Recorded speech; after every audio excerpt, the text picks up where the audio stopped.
Welcome to the first in the Pocket Prescription series, a short note for people who want to look after their health without getting embroiled in the noise.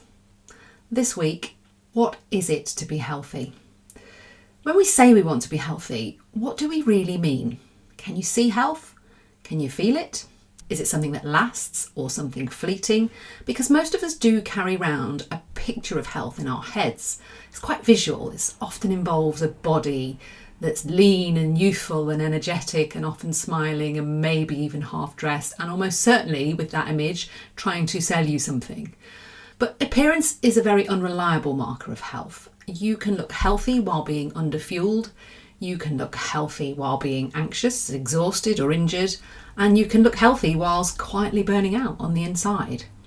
So if health can be edited or filtered or staged, then it probably isn't the right definition. So maybe health is more about how you feel, but that's slippery too, isn't it? Because feelings change with sleep, stress, hormones, workload, life. You can feel flat and still be healthy. You can feel energised while running entirely on adrenaline, and you can feel fine right up until something gives way. So health isn't really a feeling either, is it?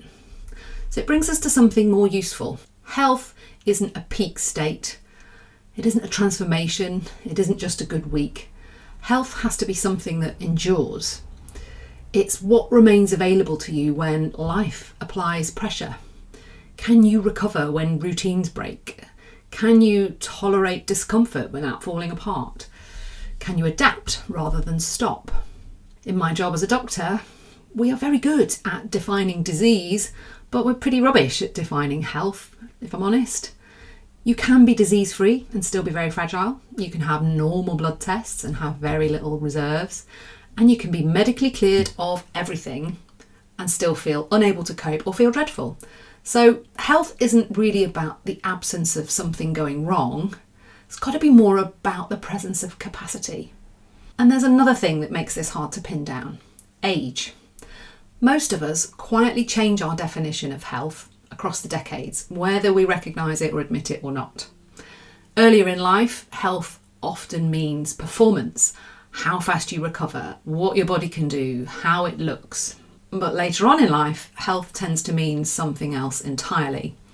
Staying independent, staying mobile, staying mentally sharp and intact, and not becoming frail and medically fragile.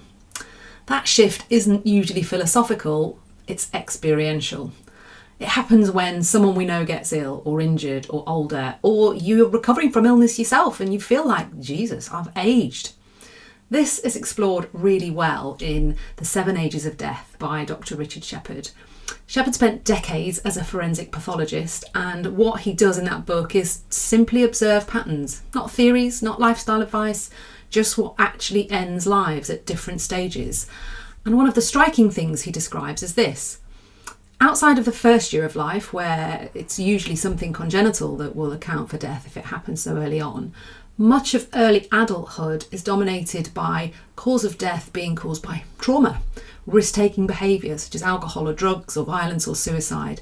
Disease barely gets a look in, which is clarifying because it reminds us that health has never been a guarantee against life happening to us. As people move into their 40s and 50s, disease starts to enter the picture, but it's pretty uneven at that stage. We do see cancers, we see alcohol-related disease starting to set in, the beginning sometimes of cardiovascular disease, and sudden deaths do happen.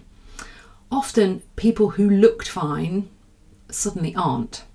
But then from the 60s onwards, there is a shift. Health starts to matter enormously, not just for survival, but for how life is lived. Now we're talking about cardiovascular disease on a much bigger scale, and neurodegenerative disease, frailty, falls can happen, and some of the complications of long-term illnesses. And here's the key point: the same diagnosis can produce wildly different lives depending on your prior health, strength, fitness, and resilience. And this is where I have to credit the fantastic work of Sir Muir Gray. In his book, Sod Sitting, Get Moving, he makes a quietly radical argument that ageing itself should not meaningfully impair function, until very late in life. And he says into your 90s, and he quotes Sir David Attenborough and our late Queen as perfect examples of this. Before that, unless disease creeps in, often deconditioning will be the biggest cause for ageing. That and an ageing mindset. He is very clear that much of what we label as ageing is loss of strength, loss of balance, loss of aerobic capacity, not inevitability. Interesting, food for thought. So when you put Richard Shepherd and Muir Gray's work together, a very clear picture emerges. Early life is dominated by chance and behaviour, midlife is where exposure starts to cash out, and later life is where health dominates quality, independence and margin. Not immortality, not avoidance of death, but how well you live before it arrives. And this brings us back to the mind-body divide, which frankly doesn't really exist. I heard Arthur Brooks say this week that psychology is biology, and he's right. Your thoughts change your physiology. Stress is not abstract. Anxiety isn't just mental. Movement improves mood because your mind and your body are one system. You cannot have a healthy body living in a chronically dysregulated mind, and you can't think your way out of a neglected body either. So when we talk about health, a more honest and better working definition might be this. I'd see health as the ability to meet the demands of life with enough physical and mental capacity to be able to adapt and recover and continue. Not perfectly, not happily all of the time, but sustainably, which matters because a lot of people are quietly judging themselves against the wrong standard. They think they are failing because they don't look a certain way, or because they don't feel amazing all the time, or because things feel harder than what they used to, when actually nothing is wrong. They're just living real lives in real bodies across time. So perhaps instead of asking, do I look healthy or do I feel great, maybe a better question might be, is what I'm doing building something that lasts? Because health isn't a look that you can achieve, and it's not a feeling that you can chase. It's more of a relationship that you can maintain. And you don't have to be perfect at it. You just have to stay in it. You just have to be good enough.